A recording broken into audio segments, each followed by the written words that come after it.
नमस्कार, हाजिर हूं मैं टीपी पांडे एक नए मुद्दे के साथ। फर्ज कीजिए आप विमान यात्रा कर रहे हैं और विमान में कोई गड़बड़ी आती है तो आपकी जान सूख जाती है।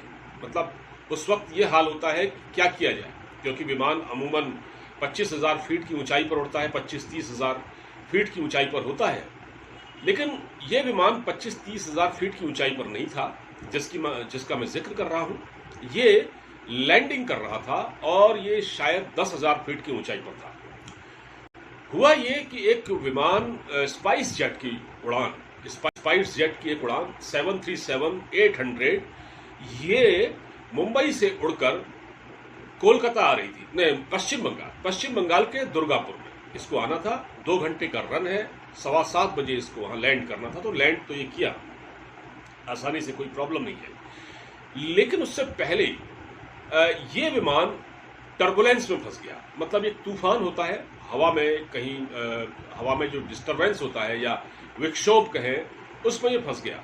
और इसमें ये इस कदर डिस्टर्ब हुआ, विमान पूरा हिलने लगा और यात्री घबरा गए। तो इस पूरी घटना में जब विमान के अंदर अफरा तफरी मची तो लोग एक दूसरे के ऊपर गिरने लगे और ऊपर से उनका जो सामान रखा था, वो बैग वगैरह, वो भी गिरने लगा। कुछ लोग गिरे, कुछ लोगों के पसलियों में चोट आई, हड्डियों में चोट आई, किसी के स्पाइन में चोट आई।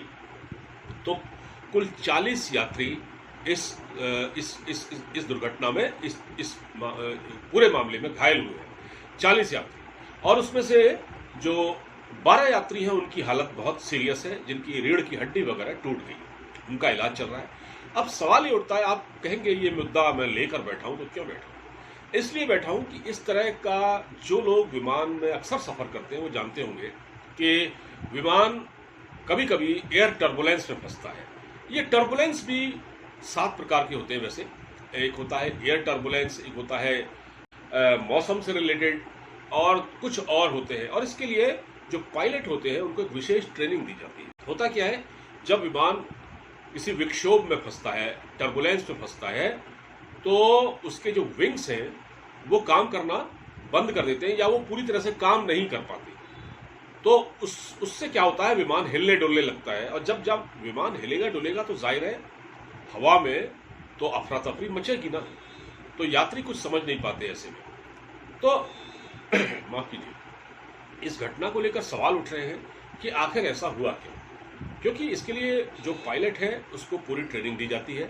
क्या पायलट इस घटना को भांप नहीं पाया, आगे एयर टर्बुलेंस है उसको इसका पता नहीं चला, क्या वो बहुत लापरवाह था या वो क्या था? तो इस मामले की जांच बिठा दी गई है और अब इसकी जांच हो रही है। जो डीजीसीए है उसने इसको बहुत सीरियसली लिया है और स्पाइस जेट जो विमान सेवा है उसने भी इस पर अफसोस का इजहार किया है, कहा है कि ऐसा नहीं होना चाहिए था, और इसकी जांच डीजीसीए कर रहा है। ये director general of civil aviation जिसको कहते हैं, ये इसकी जांच कर रहा है।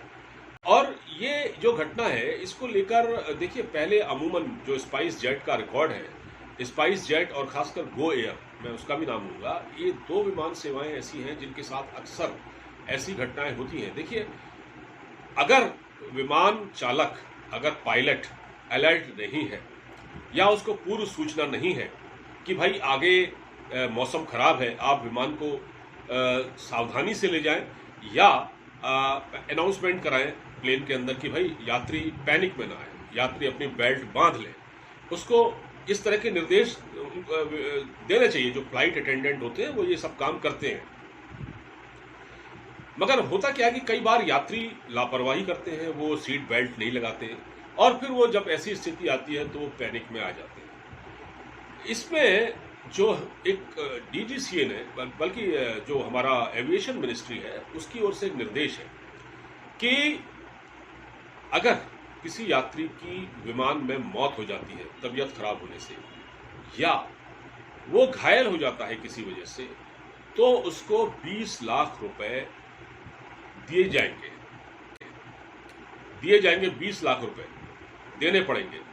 लेकिन इस घटना में क्योंकि 40 लोग घायल हुए हैं, जिसमें 12 की हालत गंभीर है, तो ज्यादा चोटें आई हैं। गंभीर से मतलब ये है मेरा कि ऐसा नहीं है कि वो उनकी जान खतरे में है, लेकिन उनको ज़्यादा चोटें आएंगी, किसी की रीढ़ की हड्डी टूट गई है, किसी का हाथ टूट गया है, ऐसा है।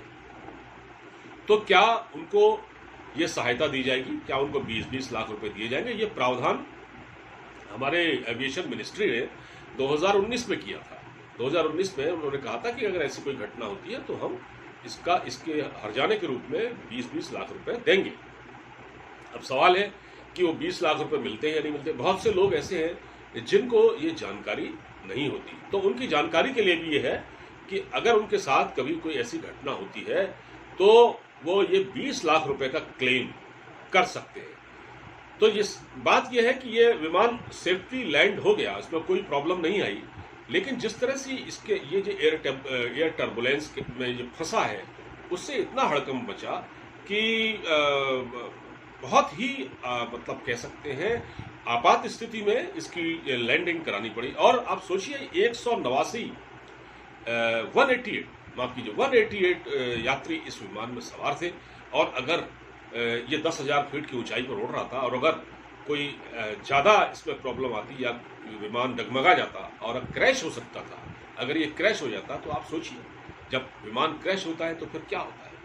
बचने के चांसेस जीरो होते हैं यात्रियों के, अगर दुर्भाग्यवश, क्योंकि बचता तो कोई नहीं है। हालांकि ऐसी घटनाएं भी हुई हैं अतीत में कि विमान लैंड किया है और आग भी लग गई, सब हो गया उसके अंदर, लेकिन यात्री फिर भी सुरक्षित निकाल लिए जाते हैं, लेकिन ऐसा कम देखने को मिला है।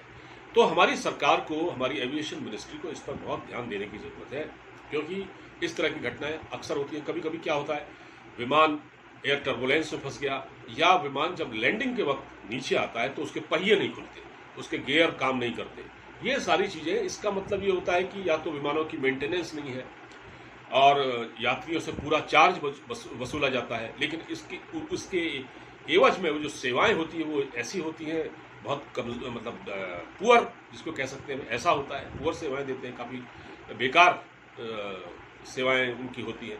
तो इस पर ध्यान देने की ज़रूरत है। फिलहाल मैंने इस पर जानकारी दी, मुझे लगा इस पर आपसे बातचीत करनी चाहिए।